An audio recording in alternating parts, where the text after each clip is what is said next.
A galaxy-ending war was seconds away. The Kryn matriarch's roar shattered the station's reinforced glass, her royal brood stolen. Humanity's first contact was about to become its last.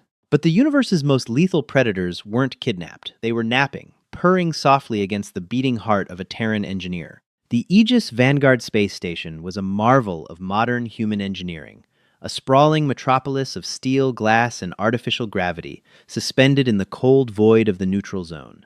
It was built for one singular purpose: to prove that humanity belonged on the galactic stage. But on the evening of the 14th of November, 2248, it became a powder keg, waiting for a spark. The United Nations Earth Alliance had spent 2 decades preparing for this diplomatic summit.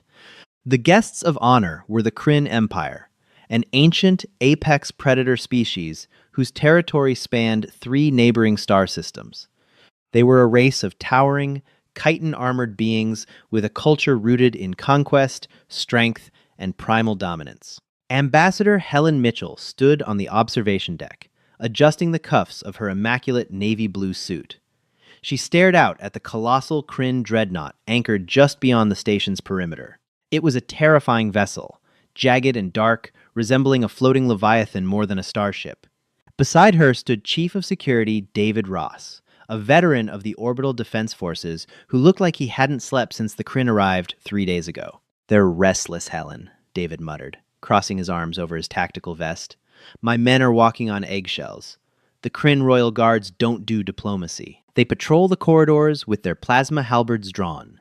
Every time a maintenance bot beeps too loudly, I think we're going to war." Helen sighed, rubbing her temples.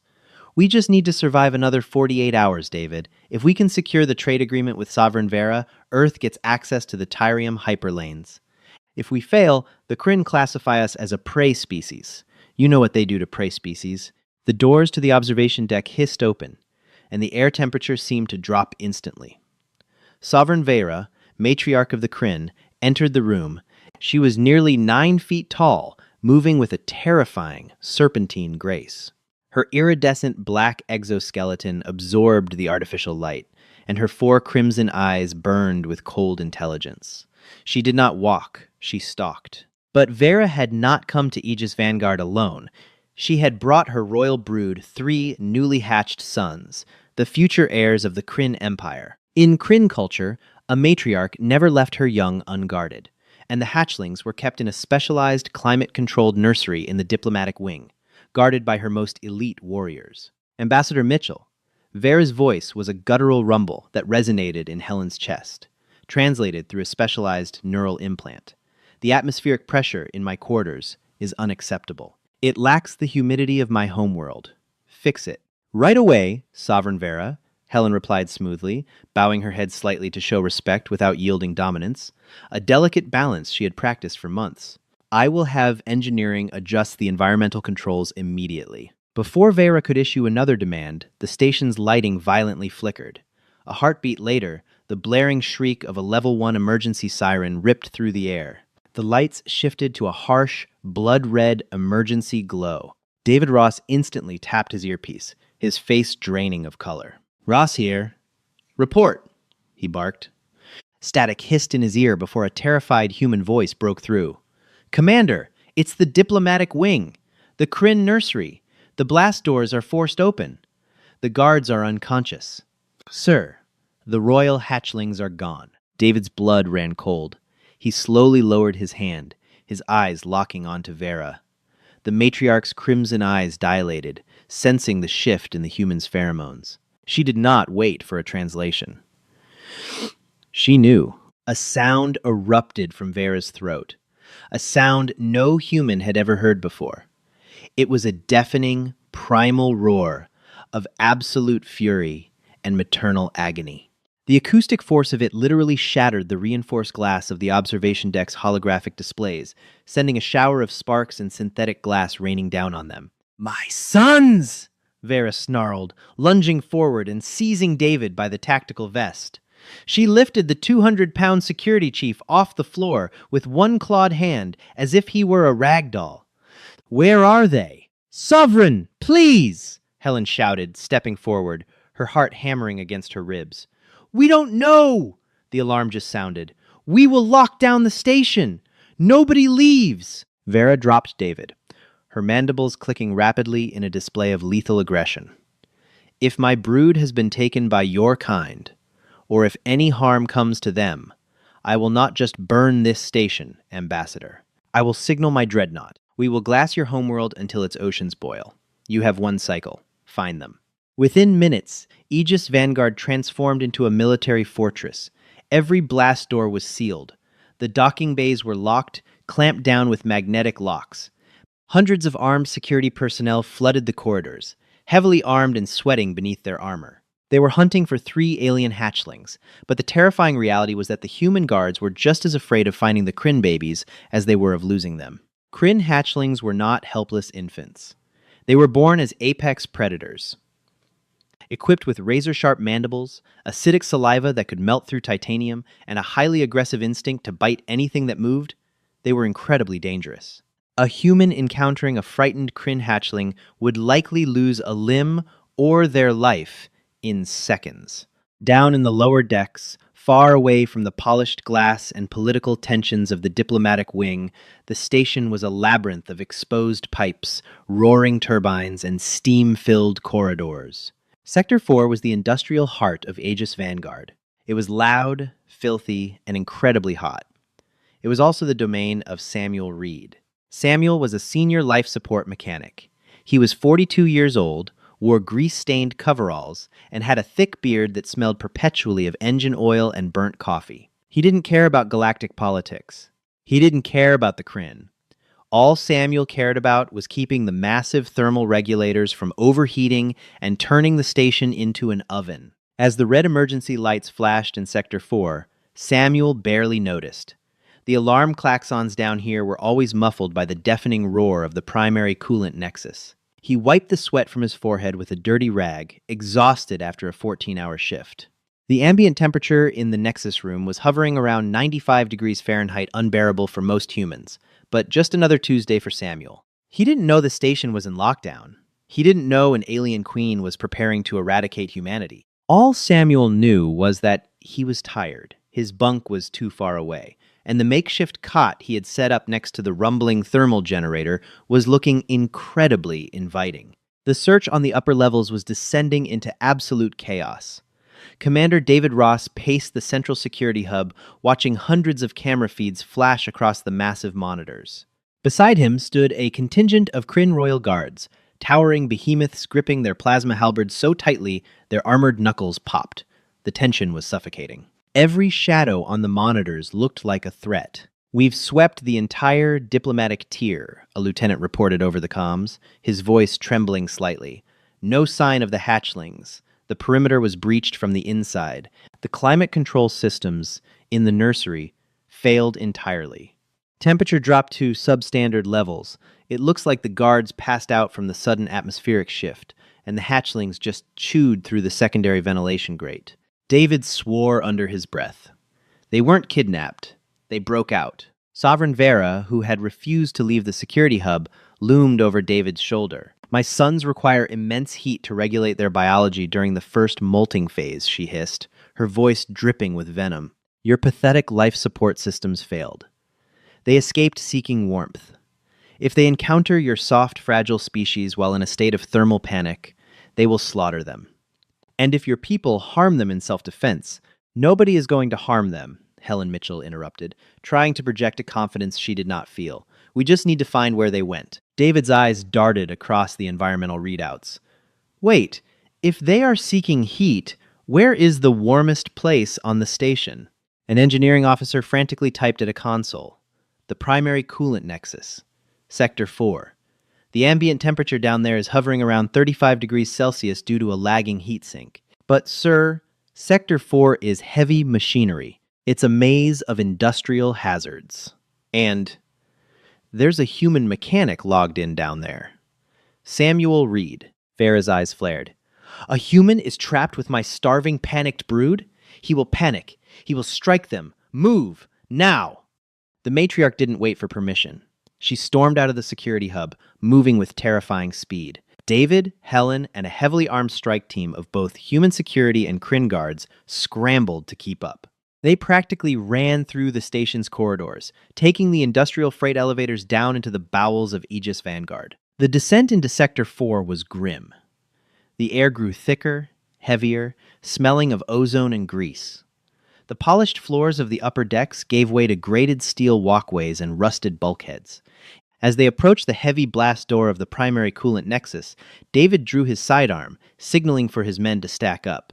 The Kryn guards readied their halberds, power cores humming with lethal energy. "We breach on 3, David whispered to Vera. "Sovereign, please, if the human is dead, understand he was just a mechanic. If your sons are agitated, call them down." Vera ignored him, her massive hand gripping the manual override lever of the blast door. She ripped it downward, tearing the locking mechanism out of the wall with brute, terrifying strength. The heavy doors hissed and slid apart. The strike team flooded into the room, weapons raised, tactical lights piercing the steam and shadows. Vera pushed past them, her thermal vision activating, desperately scanning the massive, cavernous engineering bay for the heat signatures of her violent offspring. "Hold your fire! Hold your fire!" David yelled over the deafening hum of the generators. They expected a bloodbath. They expected to find the dismembered remains of a human mechanic and 3 feral alien hatchlings ready to tear the strike team apart. Instead, they found profound, unbelievable silence in the center of the room. There, bathed in the warm orange glow of the thermal generator, was a makeshift cot made of stacked shipping crates and an old grease-stained blanket. Lying flat on his back, dead to the world and snoring softly, was Samuel Reed. And sprawled across Samuel's broad chest, rising and falling with the deep, rhythmic breathing of the sleeping human, were the 3 missing Kryn princes. David lowered his gun, his jaw dropping. Helen Mitchell gasped, clapping a hand over her mouth. Even the Kryn royal guards froze in place, their weapons dipping toward the floor in sheer bewilderment. The hatchlings, each the size of a large dog and covered in jagged, terrifying obsidian scales, were completely pacified. One was draped over Samuel's neck like a spiked scarf, softly clicking its mandibles in its sleep. The second was curled into a tight ball directly over Samuel's heart, its razor-sharp tail wrapped loosely around the human's arm. The third was sprawled across Samuel's stomach, its heavy, armored head resting on the mechanic's chest, drooling a tiny amount of highly corrosive acid onto Samuel's thick, fire-retardant coveralls. None of them were attacking. None of them were panicking. They were purring. A deep, resonant, clicking purr that vibrated through the room. Sovereign Vera stepped forward, her towering frame trembling. She could not comprehend what she was seeing. In Kryn biology, warmth was life, but it was also dominance. To a Kryn hatchling, any creature that was not their mother was either prey to be consumed or a threat to be neutralized. Humans were frail. They were soft. They lacked armor or venom. Yet, this human possessed an internal body temperature that was a furnace compared to the cold metal of the station. More importantly, human biology, specifically the slow, steady, rhythmic thud of a resting human heartbeat, mimicked the vibrational frequency of a Kryn brood chamber. To the terrified, freezing hatchlings, Samuel wasn't prey. He was a giant, impossibly warm, vibrating, heated blanket. As Vera approached, her heavy footsteps clanking against the metal grating, the hatchling resting on Samuel's stomach cracked open one crimson eye. It let out a soft, warning hiss at its own mother, instinctively tightening its grip on Samuel's coveralls, not wanting to be separated from the incredible, radiating heat of the Death Worlder beneath it. Samuel groaned in his sleep, shifting slightly. The heavy strike team held their breath, terrified the movement would trigger the hatchling's predatory instincts. Instead, Samuel simply grumbled, wrapping a thick, grease-stained arm around the deadly alien creature on his stomach. "Keep it down," Samuel mumbled in his sleep, blindly patting the hatchling's heavily armored, spike-covered head as if it were a golden retriever. "Daddy's tired." The hatchling closed its eyes, let out a content trill, and went right back to sleep. Sovereign Vera slowly turned her head to look at Ambassador Mitchell, her 4 eyes wide with an emotion no human had ever seen on a Kryn's face before. Absolute, stunned awe. The silence in the primary coolant nexus was absolute, save for the rhythmic, vibrating purrs of the 3 alien predators resting on Samuel Reed's chest. Commander David Ross held his breath, his finger resting just outside the trigger guard of his sidearm. Sovereign Vera, the terrifying matriarch of the Kryn Empire, stood frozen like a statue of black obsidian. The tension in the sweltering engineering bay was thick enough to cut with a combat knife. Slowly, the heavy, grease-stained blanket shifted. Samuel groaned, his face scrunching up as the harsh glare of the tactical lights pierced his eyelids. He smacked his lips, tasting stale coffee and metal dust, before cracking one eye open. The first thing he registered was the blinding light. The second was the circle of heavily armed security officers aiming assault rifles in his general direction. The third was the towering, 9-foot-tall alien nightmare looming over his cot, radiating an aura of lethal intent. Most humans would have panicked. Most humans would have screamed, thrashed, and inadvertently triggered the predatory instincts of the highly volatile hatchlings resting upon them. But Samuel was not most humans. He was a severely sleep-deprived mechanic who had just pulled a 14-hour shift in a 95-degree boiler room. Panic required energy, and Samuel was completely out of it. He blinked lazily, his gaze shifting down to his own chest. 3 pairs of glowing crimson eyes stared back at him. The hatchlings were awake now, their spiked heads raised, their mandibles clicking in a low warning rhythm as they sensed the anxiety radiating from the armed men in the room. The largest of the 3, the one draped over Samuel's neck, let out a sharp hiss, exposing rows of translucent, razor-sharp teeth dripping with corrosive saliva. "Well," Samuel muttered, his voice a gravelly rasp, "that explains the weird dream about the heavy blankets." "Samuel," David whispered over the station's local comms channel, his voice trembling, "do not move. Do not make any sudden gestures. We are going to carefully—" "Boss, turn the tactical lights off," Samuel interrupted, squinting through the glare. "You're pissing off the space puppies." A collective gasp echoed from the human security team. Ambassador Helen Mitchell's eyes went wide with sheer terror. Calling the royal heirs of the galaxy's most feared conquerors space puppies was a diplomatic catastrophe waiting to happen. But Samuel didn't care about diplomacy. He calmly reached up with his thick, calloused hands. The strike team braced for a bloodbath. Instead of striking, Samuel gently placed his hands over the hatchlings' eyes, shielding them from the blinding glare of the rifles. "Turn them off, David," Samuel grunted, his tone shifting to a no-nonsense reprimand. "They're nocturnal, by the look of those pupils. You're blinding them, and they're getting stressed." "If they get stressed, they're going to piss acid all over my favorite coveralls." Sovereign Vera's mandibles parted in utter disbelief. She slowly raised a clawed hand, gesturing to the Kryn royal guards behind her. Instantly, the guards lowered their plasma halberds and deactivated their armor's luminescent targeting arrays. Seeing this, David hastily signaled his men to do the same. The room was plunged back into the dim, orange glow of the thermal generator. Freed from the blinding lights, the hatchlings instantly relaxed. The largest one let out a trilling noise, rubbing its armored snout affectionately against Samuel's grease-stained cheek. Vera stepped forward, her heavy footsteps vibrating through the metal grating. "Human," she spoke, her guttural voice translated perfectly by Samuel's earpiece. "You possess no natural armor. You possess no venom. You are fragile meat. Why do you not tremble? Why do my sons not feast upon your soft flesh?" Samuel carefully sat up, wrapping his arms around the heavy hatchlings to ensure they didn't slide off his lap. They collectively weighed over 150 pounds, but the mechanic hoisted them with a grunt of blue-collar exertion. "Lady, I don't know who you are, but I've been bitten by plasma rats in Sector 7 and shocked by a 10,000-volt capacitor in Sector 2 just this week," Samuel replied evenly, patting the middle hatchling on its ridged back. "These little guys are just cold.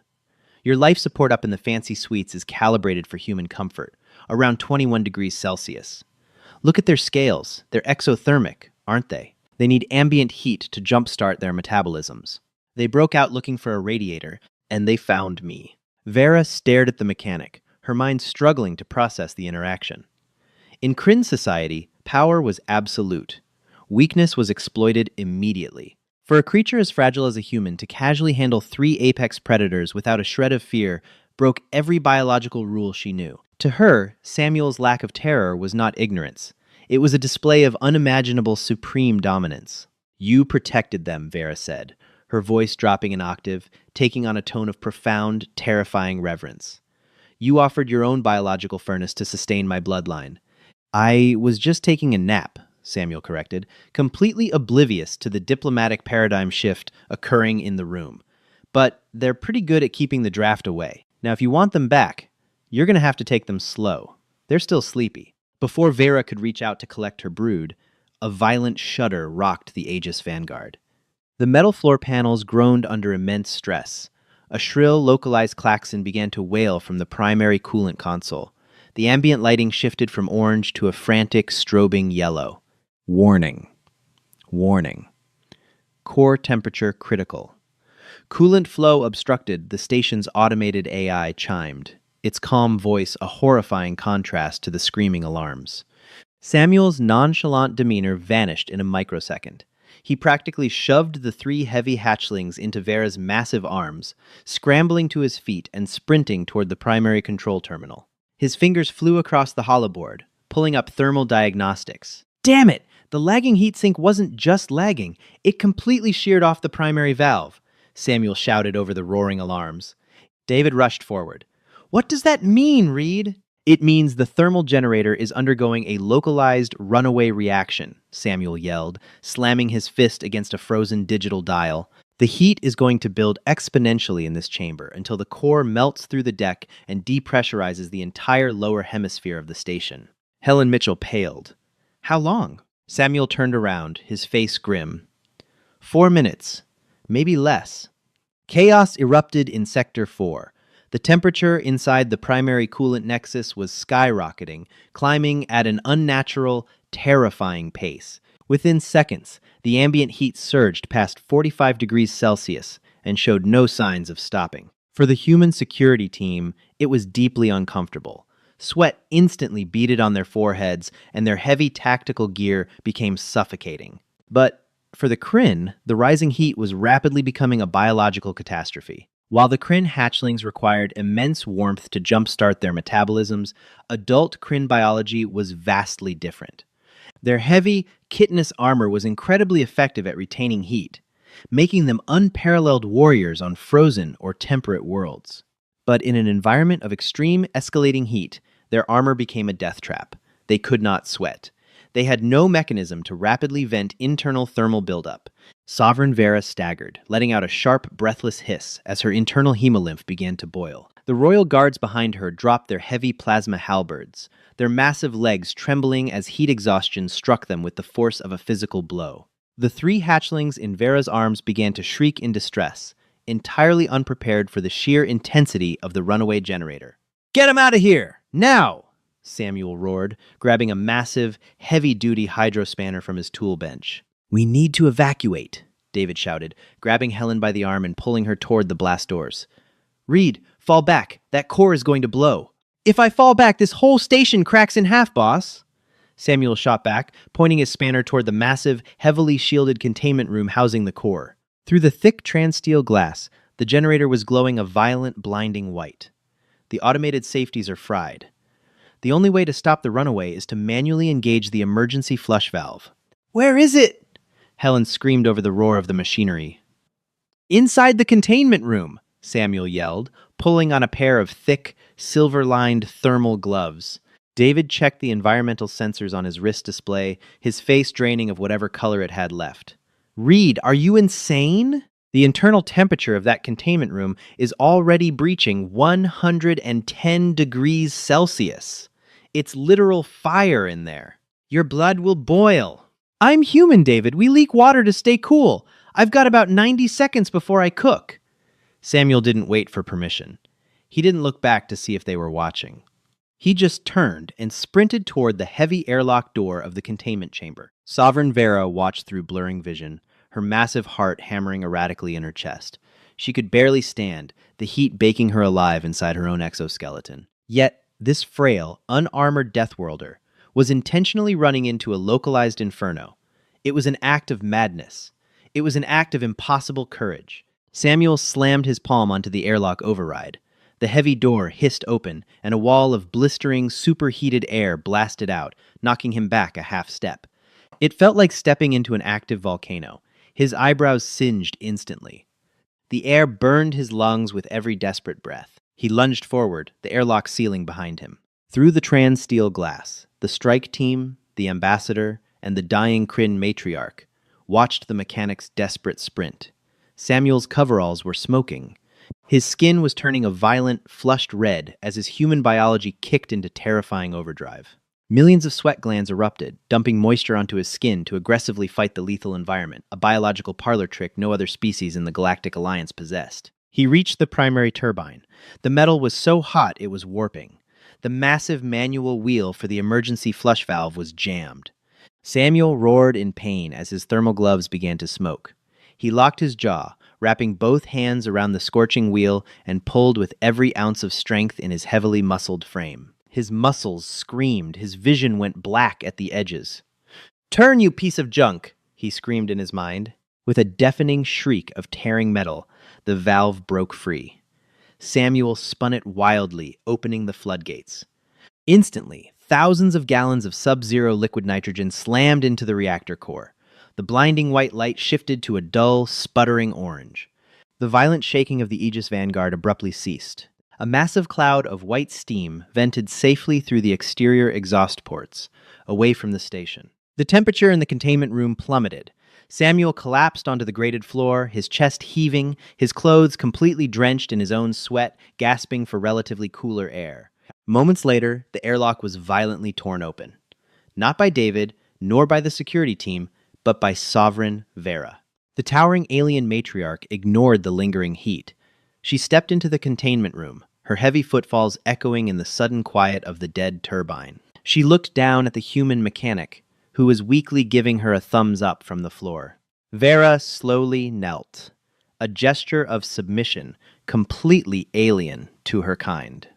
She gently scooped Samuel off the burning deck with one massive hand, cradling him against her armored chest with the exact same reverence she had shown her own hatchlings. "You stepped into the fire of a dying star," Vera rumbled softly, carrying the exhausted human out of the chamber as the medical teams finally arrived. "You endured the unendurable to save my brood, my people, and your own." Samuel coughed, a weak smile crossing his face. "Just doing my job, lady. Maintenance." Vera looked up, her 4 crimson eyes locking onto Ambassador Helen Mitchell, who was standing frozen in the doorway. "Ambassador." Vera's voice echoed through the destroyed engineering bay, echoing with unshakable certainty. "The Kryn Empire no longer seeks a mere trade agreement. We seek a blood pact. Your kind. Your incredible, resilient, terrifying kind shall forever walk beside the Kryn. Any enemy of Earth is now an enemy of the matriarchy." Humanity had not just survived first contact.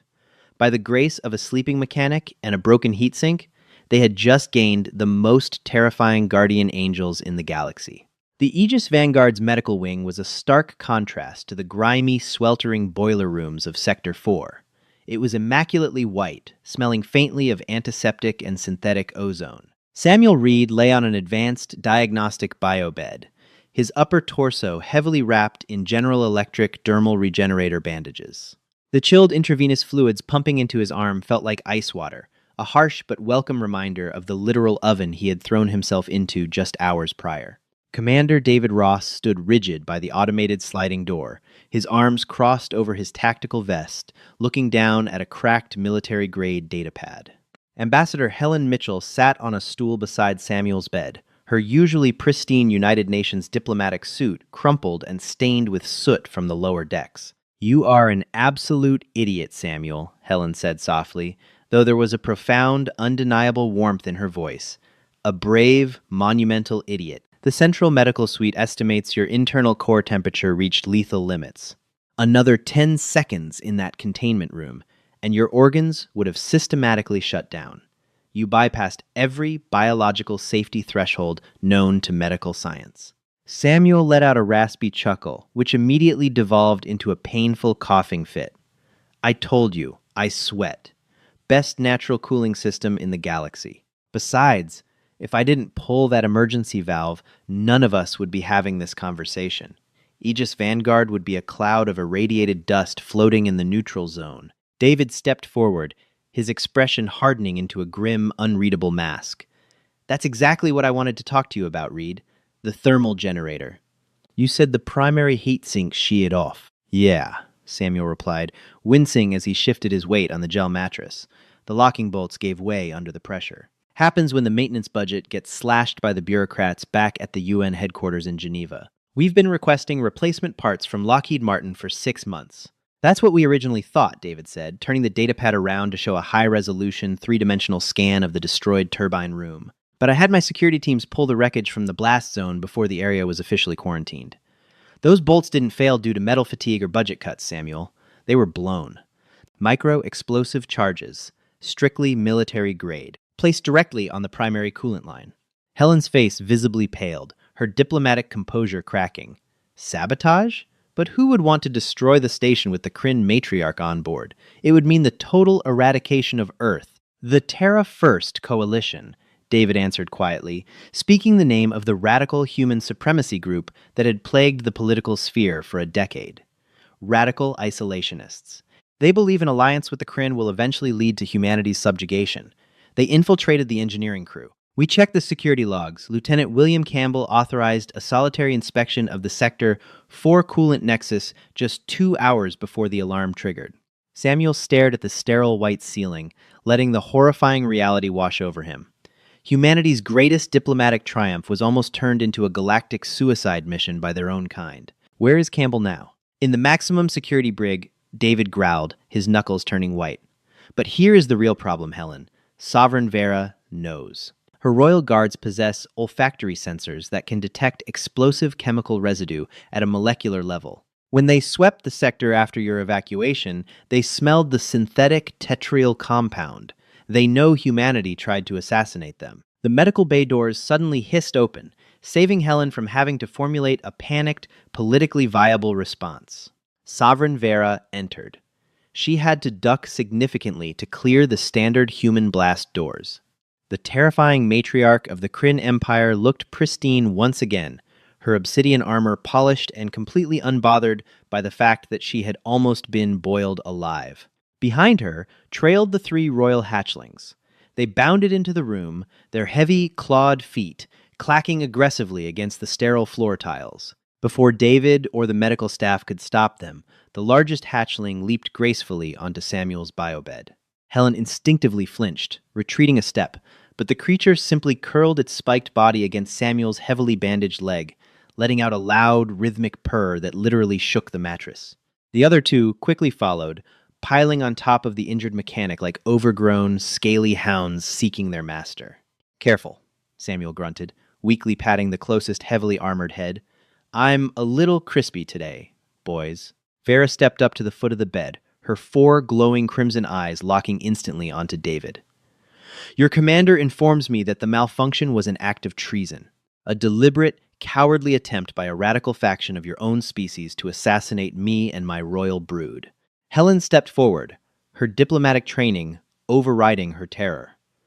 Sovereign Vera, please understand that this radical faction does not represent the Earth Alliance, nor the billions of innocent humans back on Earth. We will prosecute Lieutenant Campbell and his co-conspirators to the absolute fullest extent of interstellar law. Vera raised a massive, clawed hand, instantly silencing the ambassador. Do not apologize, Helen Mitchell. Every expanding empire possesses its cowards and its fools.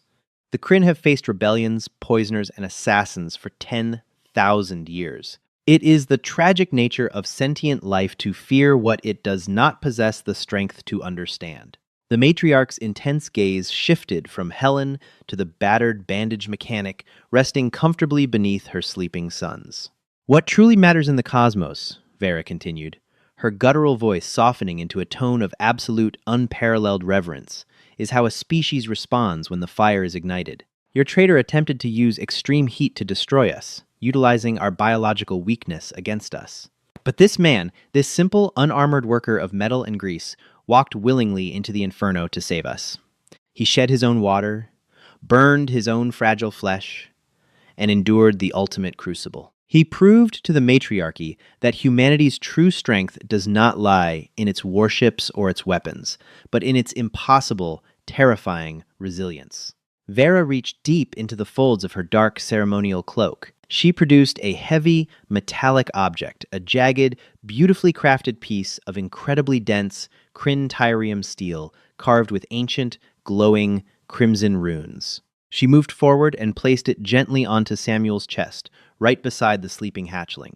"This is the mark of the hearth," Vera declared, her powerful voice echoing through the sterile medical bay.